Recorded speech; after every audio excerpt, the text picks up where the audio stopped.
Thank you so much. Yeah, try to speak about a subject which I don't know much of and I get the shock. So, honestly, uh, I think you overdid the introduction. A reason why I thought I should probably spend some time and talk to you is not because of an expert. It's actually the opposite, because I'm not an expert. And I wanted to share a perspective, an outsider's perspective, and try and demystify and simplify what we try to achieve, what we call as performance marketing. And really, I will kind of share my understanding of the definition of performance marketing. The way I see it, it is really our ability as marketers to serve a communication to a prospective consumer of my product or service, and to get them to act on that communication. And yes, because it is driven by outcomes, who is helping me achieve this action gets compensated basis the action that you're able to drive. That is how I have tried to simplify my understanding of performance marketing. I don't know what do you guys in the room think about it, but that's a simple definition in my mind. But when you try and then break this paragraph into, then I said there are some keywords here, right? And I was listening to some of you discuss during the course of the day, and it kind of resonated with me as well. So what are the keywords? There's communication, right? There's a prospective consumer or customer. There are product and services. There's the action that you want the prospective consumer to take. And finally, we need to be able to measure an attribute. In fact, the last session was a lot about attribution, right? And the marketers spoke about how they look at attribution, how do they quantify it, how much importance do they give or they don't give. We heard different opinions on that. But measurement and attribution also becomes important from a payout perspective, from a perspective of being able to quantify and in a way drive the ROI and measure the ROI. So you kind of get the drift of where I'm going, really, right? So these are the vectors. What are the vectors? Communication that you serve to the prospective consumer or customer, the product and service that I'm trying to market, and the action that the customer takes, and to be able to quantify and measure it and attribute it, basis which, if I'm an agency or a tech platform, I get compensated, basis which the marketer, if I'm a marketer, I look at the ROI of the investment I'm making. Now, really seeking answers to how do I manage all these vectors, according to me, defines the practice of performance marketing.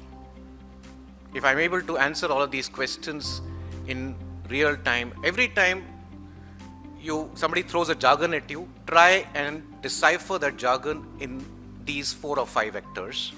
And if you're able to say this new thing fits into this vector of trying to identify the best consumer for my product, this particular tool will help me create the most appropriate communication for the right consumer. And then you'll start making sense of that. You'll never ever get lost.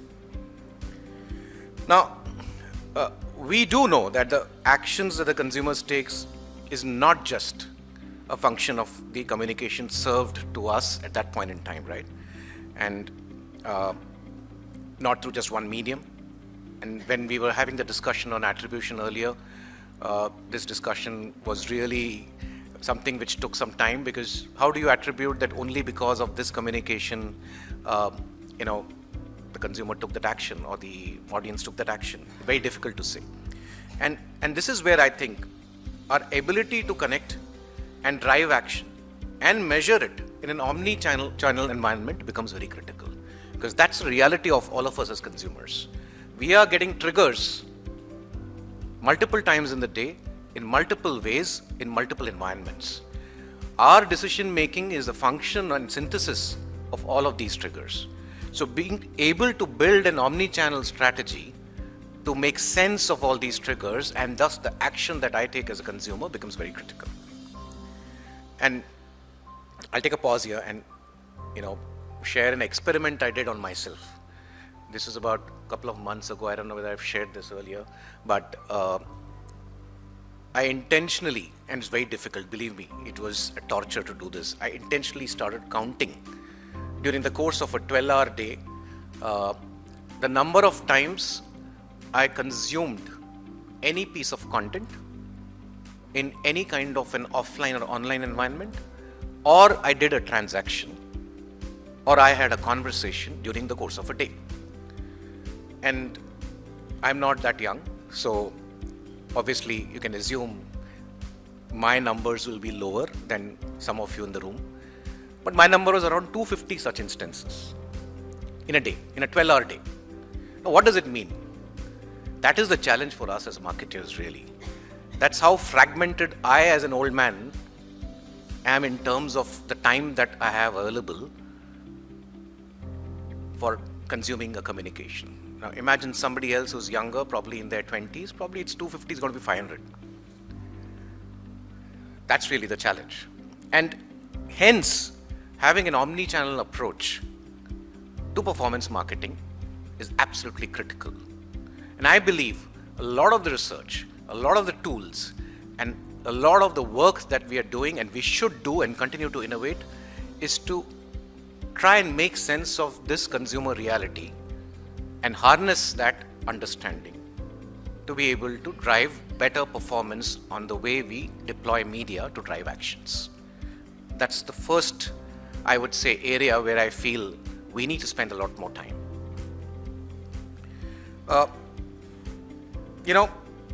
I also believe that when we say performance marketing, at the end of the day, it's really a business model, isn't it?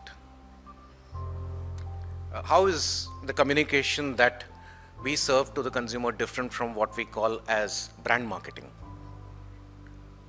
Why do we call this performance marketing? It's a business model. At the end of the day, it's a communication, it's marketing. Why is it a business model? Because that marketing message, I'm attributing it to an action that the consumer takes directly to the communication I am exposing the consumer to, and that is how I'm measuring the ROI. Brand marketing, I look at brand scores, I look at what's the kind of TOMA, what's the kind of preference, all of that, and I say this is how my brand marketing worked. But honestly, and this is also, I think I heard few of the panelists speak about that, is it really, does performance marketing drive brands building as well? The fact is, it's a communication, so it drives brand building as well. So really it's a business model, and that is something we need to keep in mind. Every single tool that we build, every action that we take to understand the consumer, all of it needs to help us create a better picture of who the consumer is, what is their relationship with my product, what are their likes, dislikes, which will help them take the decision that I want them to take. And really, this is my second, I would say, theme, and there are only two themes, I won't bore you more, is that the tools and tech that we can build and deploy, which can bring in consumer, category, channel, product, creative, and business insights together in a meaningful way, will define the evolution of this business model. You can't restrict ourselves. We can't restrict ourselves to just saying it's online, I exposed, somebody took an action, went to my D2C site, bought a product, and thus I'm successful. I think that's very limited view. We really have to bring all of these data points and insights together to be able to define the next phase of performance marketing. And I believe that if you bring all of this together, at some point in time, really, we'll stop calling it performance marketing, because even what we do as brand marketing will start getting qualified in terms of what it does to not just my brand, but what it does to my consumer to prefer my product or service and take the action to be able to buy into it. So really the evolution in two ways. One, It's actually similar theme, omni-channel, very critical because that's what drives communication. So how do I build my performance marketing plan basis in omni-channel insights, and I think in that manner. And second, how do I bring all the insights, data about consumer, category, sales, everything together, and then use that in a seamless manner, in a real-time manner, to deliver communication. And I did not use the word AI in this 6 minutes, so I have to use it now. So, really, if I have all the insights and I want to be able to create communication real time, this is where tools like Gen AI and everything will come in. Let's not hype them up. They are tools. Let's understand how these tools can work for us and build a unified view of how a consumer behaves and acts, and leverage that to finally deliver ROI and outcomes for our brands. And this is where I feel the next phase of evolution of performance marketing will be. It will be more holistic. It will force us to think brand as well. It will force us to think a lot more about the consumer and not just convert the consumer into raw data points of 0 and 1s. So that's it from me. Thank you.